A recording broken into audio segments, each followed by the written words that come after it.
Hey guys, I'm Colwyn. This is another Transformer video. I got this pretty sure earlier today, yeah. From Walmart. I paid $27 for it, and I am already disappointed because that's him. He's tiny, he's small. It just occurred to me, Windcharger, didn't he die in like the first 15 minutes of the movie? He was over in the background, wasn't he? Oh my god.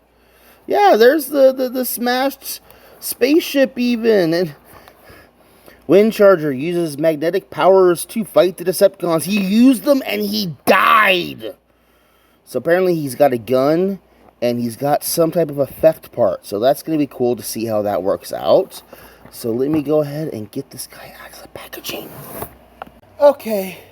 We've got Windcharger out of the packaging, and I apologize if the lighting isn't good enough. I don't want the bright lights on right now. I will be honest with this. Let me get in my size comparisons. Here we have Film Noir and Soda Can. Yes, a Soda Can is noticeably bigger than our young Windcharger here. We also need to bring in the Siege of Cybertron car guys. This was a deluxe a few years ago. And this was a scout class even more further years ago. Wow. Wow. Let's keep hubcap on the table for a moment and address something. Yes, there is a lot more plastic in Windcharger than there is in hubcap. There is a lot more engineering and a lot more, you know, when hubcap transforms, you literally just straighten his legs out and then fold his chest up pretty much. He's very, very comparatively easy to transform, but he does have a bunch. And because I have him nearby,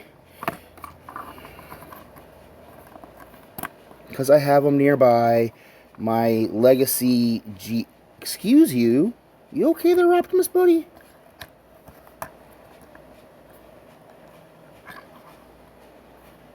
So, yeah, they're... Okay.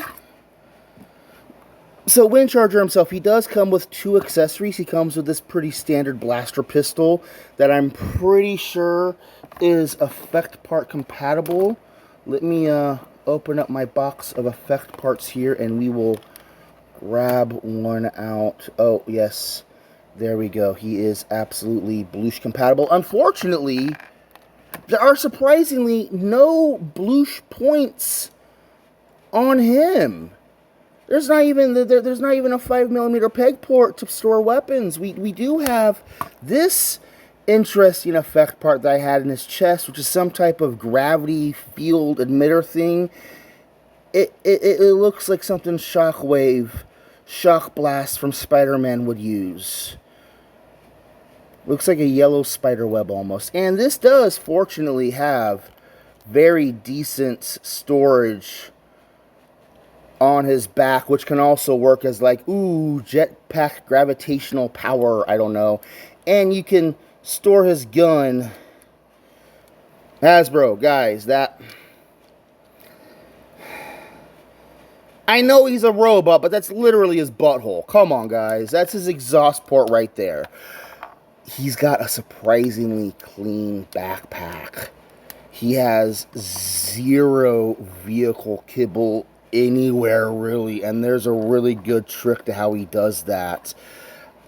I like how in robot mode, you just got this big block of gray that shows up. And it just, yeah, he's a robot with car parts on it for arms and legs.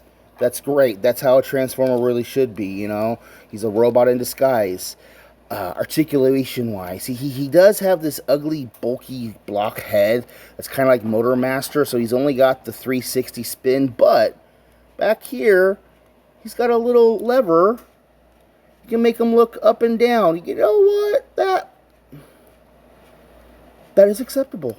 That is acceptable. Really, the only paint he's got on him is just the Autobot logo and a little bit in the grills and the crotch plate and the face. He is very low on the paint. He's got the back window for the car. You know, and again, I was talking articulation. He's got an up and down joint, but that's absolutely for transformation. Bowl jointed shoulder, swivel above the elbow, elbow bend for 90 degrees. He's got a he's got a bowl jointed wrist. This is meant for transformation, but you can't, can you? Yeah, you can get his fists in other positions. You can, he can. Would this be firing gangsta style or Iacon style? Papa blasting you Iacon style, fool. Where are my gold chains? Was that offensive? I hope it was. But the fist is in a really tight spot. He's got a full 360 waist swivel, universal jointed hips, at the thigh swivel. Now, you'd think that's his knee. No, he's got this knee up here, which is surprisingly stiff. And you'll see his feet are basically falling apart on me. Yeah, that's part of the transformation, unfortunately. So he's got kind of two knees, and instead of having an ankle tilt, he's got a shin tilt. He's got these giant feet, which really pretty much means, like, for the most part, he ain't gonna fall over.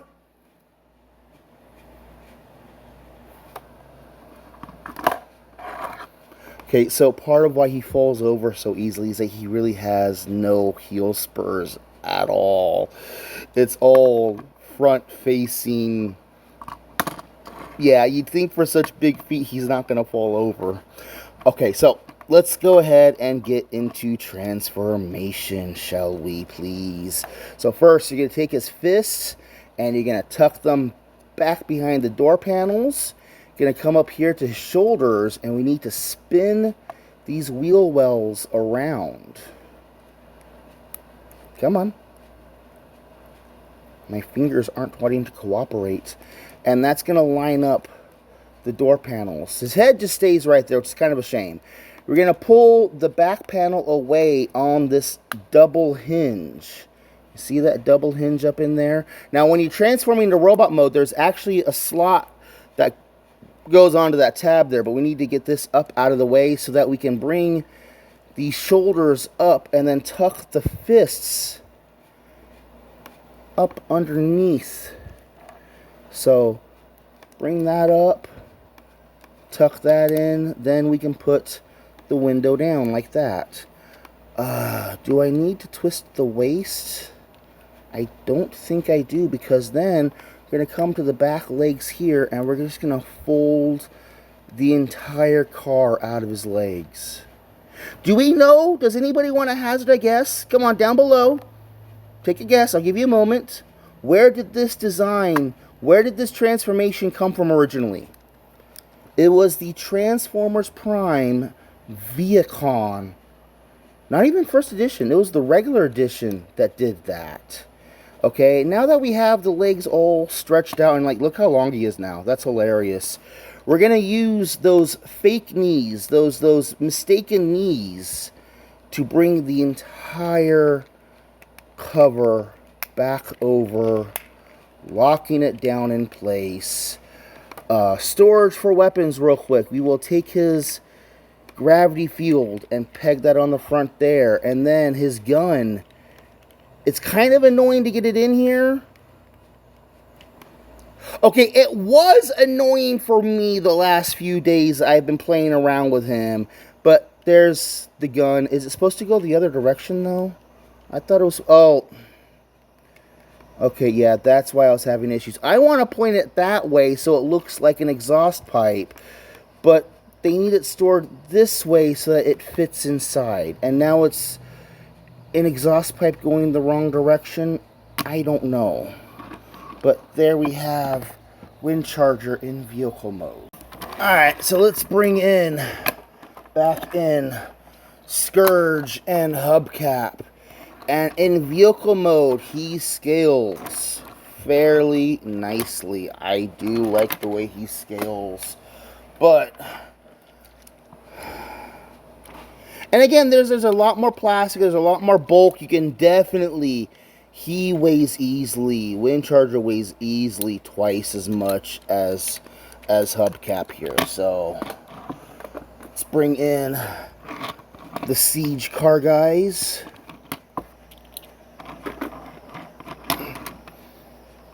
Wow. This vehicle mode's actually not much smaller, and actually it is noticeably smaller than a Deluxe. Ouch. Yeah. Soda can. He could literally fit inside of a soda can. And we will bring back over Film Noir.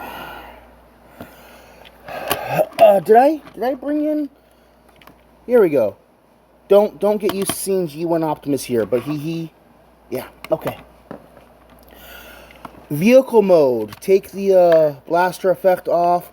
He looks to me like some type of Charger that's been modified for off-rolling or for heavy burnouts. It's a nice, sturdy vehicle mode.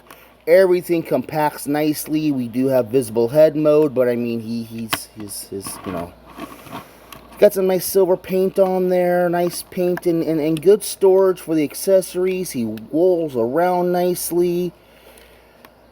He's got, yeah, robots in disguise, and he's got right there. Oh, one thing I did notice is that if you're so inclined, you can stick the effect back in his chest port, and basically he's kind of doing a little.